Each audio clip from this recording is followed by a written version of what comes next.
Hi, my name's Simon Moreton and I make zines and comics, and I'm also one of the organisers of the Bristol Comic and Zine Fair. It's a one-day fair for people who make their own comics and zines to come and sell their wares, basically. So we have artists and zine makers and poets and authors and cartoonists and illustrators and printmakers, about 70 of them. It started really because some friends and I were making zines and comics that didn't really fit into the rest of the spaces where you normally sell those things. So we thought, let's start a zine fair.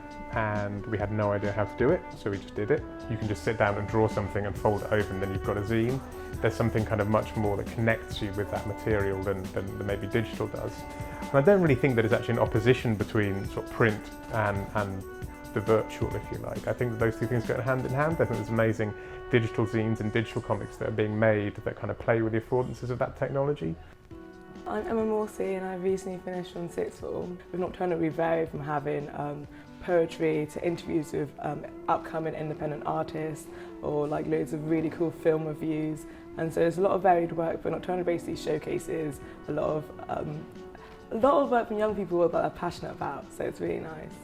A lot of it initially started with like asking my friends, because I tend to have a lot of friends. So I did creative subjects at school, so I did art and photography and loads of music related stuff, and so we already had like networks to contact and kind of get people to pull their work from that. But initially that was how it initially started, but then I've kind of gone on from researching different independent brands, different artists, and kind of calling them out and being like, do you have anything you want to showcase, or is there anything you'd like me to help support you with or have a platform for, really.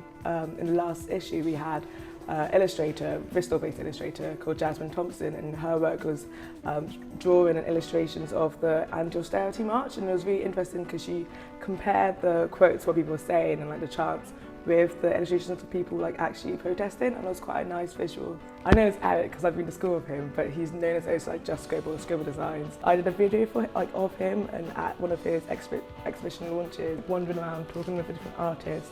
And I think that's the favourite part, because you got to be like get to talk to the person you're interviewing and get to just have a chat and kind of do stuff that you love. Like, everyone should have the opportunity to, and I'm kind of lucky that I found what I wanted to do from quite an early start on. So yeah.